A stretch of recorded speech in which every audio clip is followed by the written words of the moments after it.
Cerita novel romantis. Rahasia dalam sebuah pernikahan. Bab 12. Hampir saja melakukannya. Melsi mencebikan mulutnya setelah sang suami pergi. Dengan wajah yang ditekuk seperti itu, dia pun mendekati tempat tidur sang ibu. Awalnya ingin membicarakan yang manis-manis tentang pernikahannya dengan Ibu Wilda, tapi sekarang malah merasakan pernikahan yang pahit. Dr. Ghazali baru sekali bertemu dengan Dr. Gracia, namun mereka langsung tidak saling dekat seperti ini. Sepertinya aku harus mulai membiasakan diri tanpa sentuhan Dr. Ghazali, gumam Melsi. Dia tatap wajah ibunya yang selalu sama setiap hari. Hanya diam tanpa ekspresi apapun, tidur yang begitu lama. Bu, meskipun tanpa Dr. Ghazali tapi aku janji, aku akan tetap berusaha untuk membahagiakan hidupku sendiri, kata Melsi. Karena itulah ayo bangun, lihatlah aku yang sudah hidup bahagia. Aku tidak pernah menangisi ayah. Ucapnya kemudian. Kita tidak butuh pria itu lagi, kita akan hidup berdua dengan bahagia selamanya, timpal Melsi. Berulang kali dia meyakinkan sang ibu bahwa semuanya telah baik-baik saja. Kini Melsi hanya butuh sang ibu untuk sama-sama menjalani kehidupan yang lebih baik. Saat sore menjelang, ponsel Melsi di atas meja berdering. Suaminya menghubungi. Kamu pulang tidak? Tanya Ghazali. Tidak dokter, jika dokter ingin pulang-pulanglah, jawab Melsi. Kamu tidak ingin aku menginap juga? Mau? Balas Melsi singkat. Namun jawaban itulah yang ingin Ghazali dengar. Seharian ini hubungan mereka terasa dingin sekali. Ghazali tidak suka. Dia benci yang seperti ini. Dia merindukan Lauranya. Baiklah, aku akan datang ke kamarmu sekitar jam 8 malam, kata Ghazali. Apa tidak masalah dokter datang ke sini? Tanya Melsi, dia takut ketahuan. Kamu sudah pindah ke kamar 1 Melsi, di sana tidak terlalu banyak perawat dan pengunjung yang berkeliaran. Selesai kunjungan perawat akan kembali ke pos mereka masing-masing. Ya sudah, tapi awas kalau ketahuan. Balas Ghazali singkat.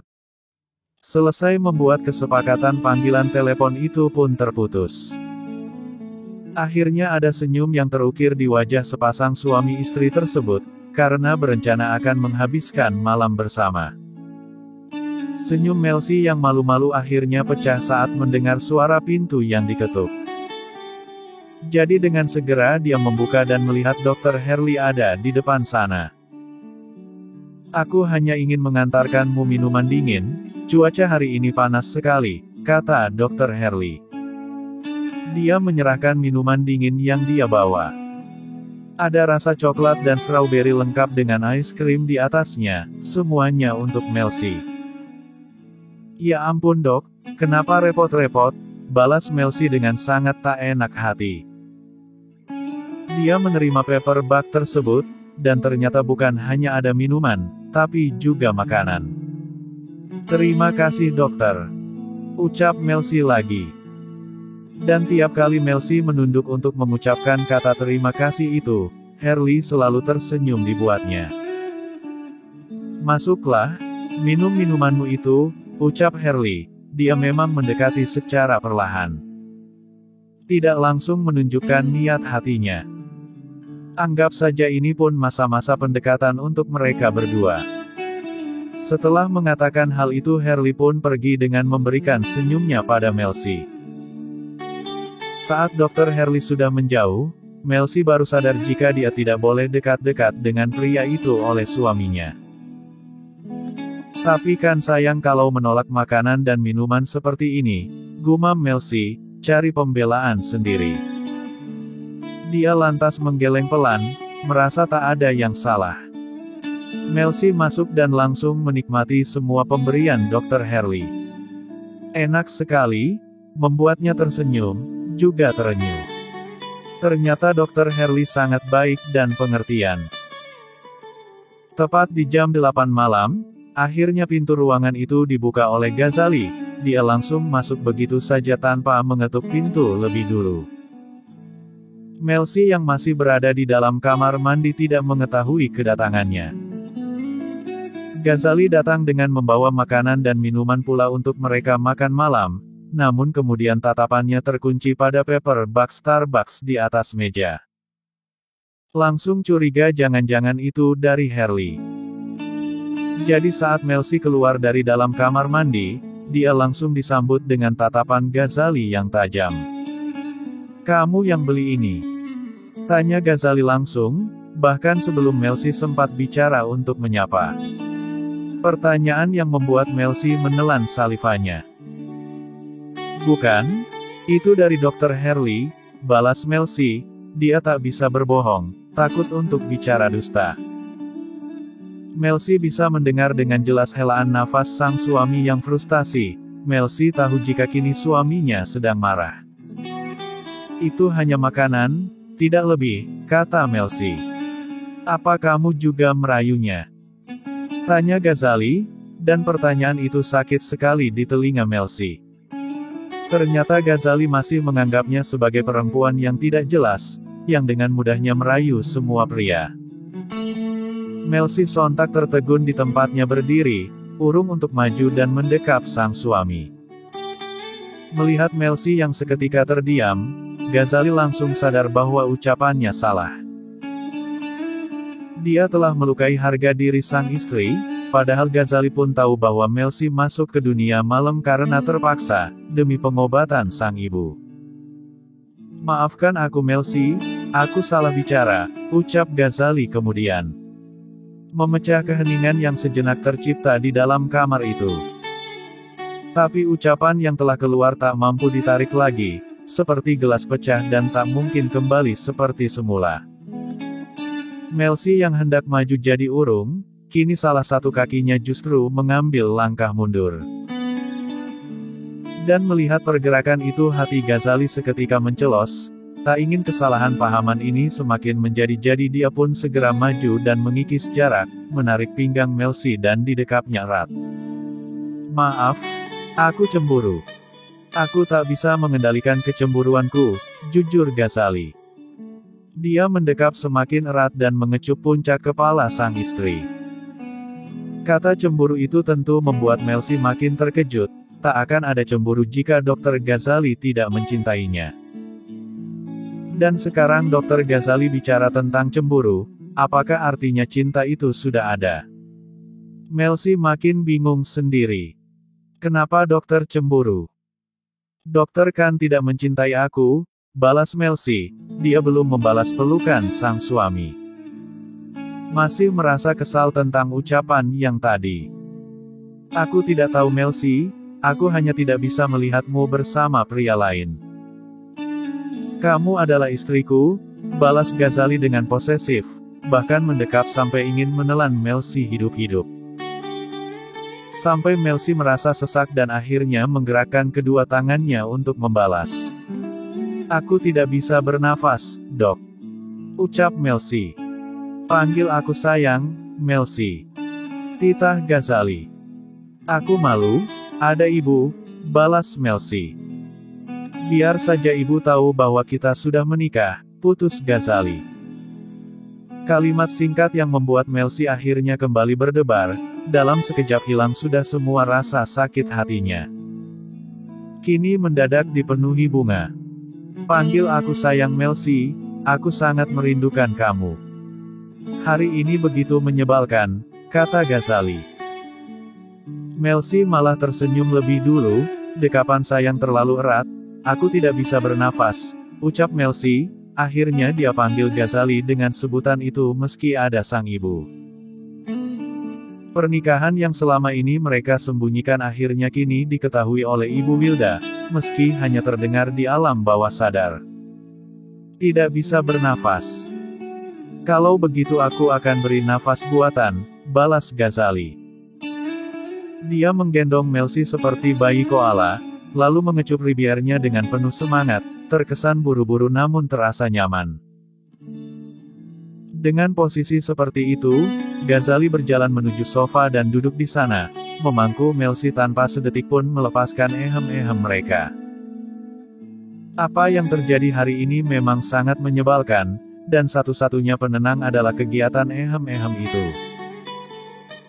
Ghazali bisa merasakan bahwa kini semangatnya begitu memuncak, dia benar-benar menginginkan Melsi. Ingin memiliki Melsi dengan utuh, tapi hal itu tentu harus dia urungkan mengingat di mana kini mereka berada. Di kamar sang mertua. Ghazali jadi harus bersusah payah untuk melepaskan kecupan tersebut. "Maafkan aku," kata Ghazali sekali lagi dan kini Melsi mengangguk. Ghazali lantas menghapus sisa-sisa salivanya di atas ribier sang istri. "Turunlah," kata Ghazali. "Mau apa?" tanya Melsi pula. "Ayo kita temui ibu berdua," jawab Ghazali.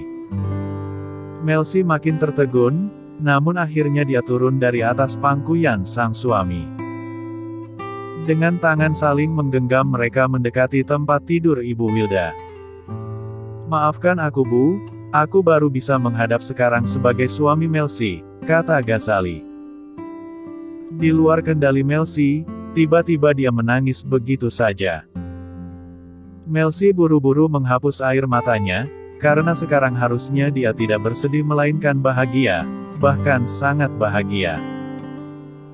"Dokter, apa Anda tidak salah mengakui pernikahan ini pada ibuku?" tanya Melsi kemudian, masih saja belum percaya dengan apa yang dia dengar dan apa yang terjadi. "Jangan panggil aku Dokter Melsi, memangnya aku doktermu? Dan sekarang Ibu Wilda bukan hanya ibumu, tapi juga ibuku," balas Ghazali. Dia juga tidak tahu kenapa mulutnya lancar sekali bicara seperti itu. Ghazali hanya tidak ingin Melsi merasa bebas, Ghazali ingin Melsi sadar bahwa kini dia adalah seorang istri, lantas tak sembarang untuk memiliki hubungan dekat dengan pria lain, termasuk Herli. Apalagi sampai menerima pemberian makanan seperti itu, sungguh hati Ghazali merasa tidak terima, sementara dia mampu memenuhi semua kebutuhan sang istri. "Kamu membuatku salah paham Dok," balas Melsi lagi. "Salah paham apa lagi? Dokter kan tidak mencintai aku, kenapa bicara seperti itu, membuatku salah paham, membuatku mengira bahwa Dokter Ghazali sudah mencintai aku. Apa begitu penting untukmu tentang pengakuan cinta?" "Tentu saja penting, hati dan mulut harus punya pemikiran yang sama. Jangan yang diucapkan lain tapi yang dirasakan lain juga. Kalau begitu anggap saja aku sudah mencintai kamu." "Mana ada pengakuan cinta seperti itu," balas Melsi. Mereka jadi berdebat sendiri di samping ranjang Ibu Wilda. Keduanya tidak sadar ketika salah satu jari kelingking Ibu Wilda bergerak menunjukkan respon. Ghazali yang gemas sendiri karena ucapannya selalu dijawab pun refleks mengecup istrinya tersebut. Andai sekarang mereka berada di apartemen, Ghazali pasti sudah menghajar Melsi di area ehem. Meski tidak tahu asetnya sudah bangkit atau belum, tapi setidaknya dia bisa memberikan yang terbaik buat sang istri menggunakan tangannya. "Hih, kok kecup-kecup sih?" kesal Melsi. Dia memukul lengan sang suami. Melsi malu jika mereka berkecukupan di hadapan sang ibu seperti ini. Meski Ibu Wilda tidak sadar tapi tetap saja rasanya sang ibu bisa melihat. "Kenapa tidak boleh?" "Malu sayang," balas Melsi. Di hadapan ibu dia tak ingin seperti Laura. Ghazali lantas mengulum senyum. "Ayo kita makan dulu," ajaknya kemudian dan Melsi mengangguk.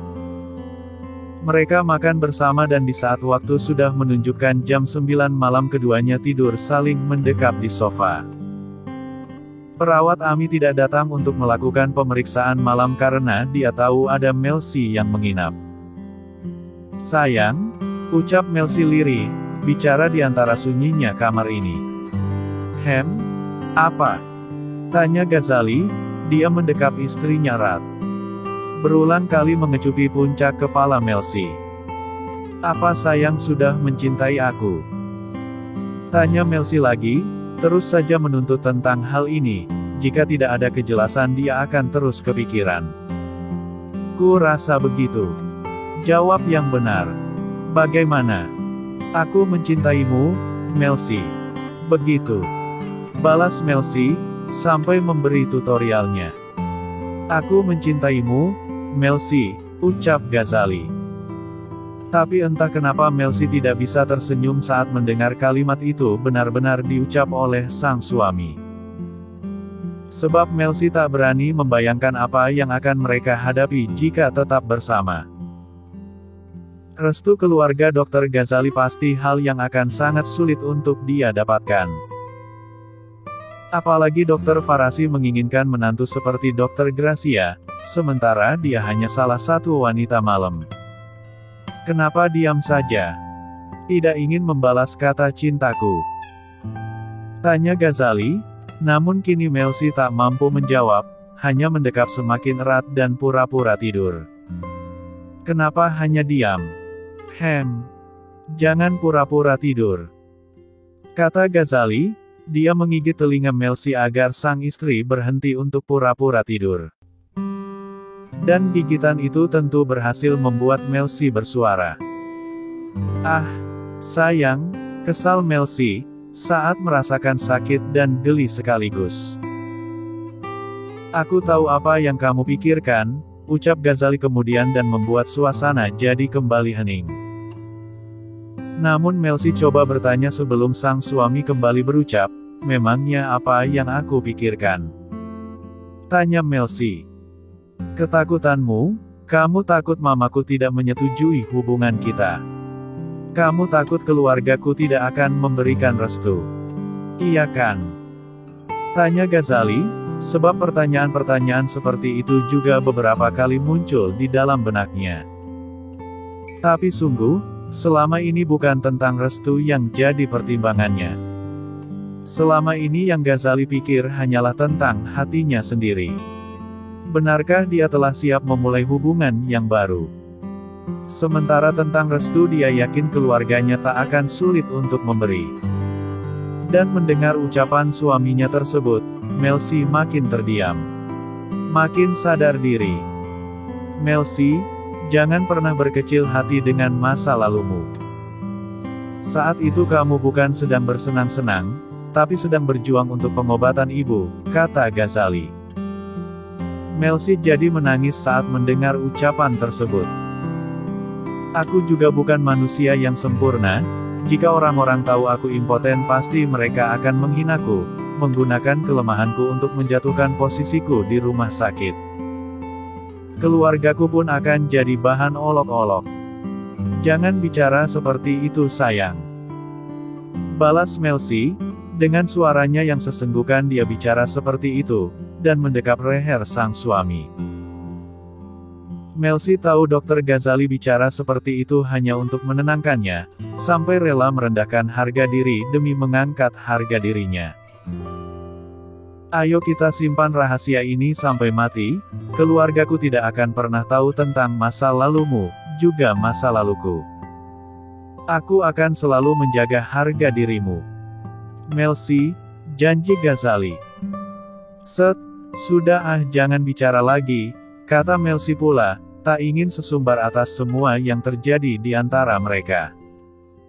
Biarlah semuanya berjalan tanpa ada janji yang mengikat. Agar suaminya diam, Melsi pun mengecup lebih dulu bibir suaminya tersebut.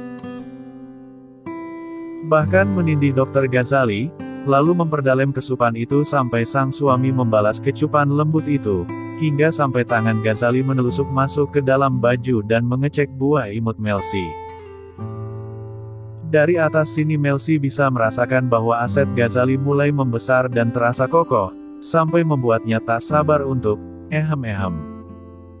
Pergerakan Melsi tiba-tiba terhenti. Katanya malu ada ibu, kenapa jadi semangat sekali, kata Ghazali. Melsi mencebik dan malu sendiri, akhirnya dia turun dari atas sang suami dan kembali tidur dengan posisi saling mendekap. Sudah tidur, ketus Melsi, malu. Aku mencintaimu, Melsi, kata Ghazali, tulus tanpa butuh tutorial. Jangan bohong. Aku mencintaimu. Ses. Besok setelah Momi Farasi menangani ibu, aku akan mengatakan tentang pernikahan kita. Jangan. Balas Melsi dengan cepat, dia juga mendongak hingga tatapan kembali bertemu. Kenapa? Jangan dulu, nanti saja. Apalagi yang kamu tunggu? Nanti dulu, aku masih takut. Nanti kapan? Sayang, jangan besok, ya. Kapan? Sayang, rengek Melsi, dia tidak tahu kapan siapnya, tapi jangan besok, sebab takut ini begitu menguasai diri. Kap. Ghazali mengecup ribier Melsi sekilas. Aku mencintaimu, kata Ghazali. Aku juga mencintaimu, balas Melsi. Akhirnya mereka berbalas mengucapkannya kata cinta. Lanjut ke bab 13.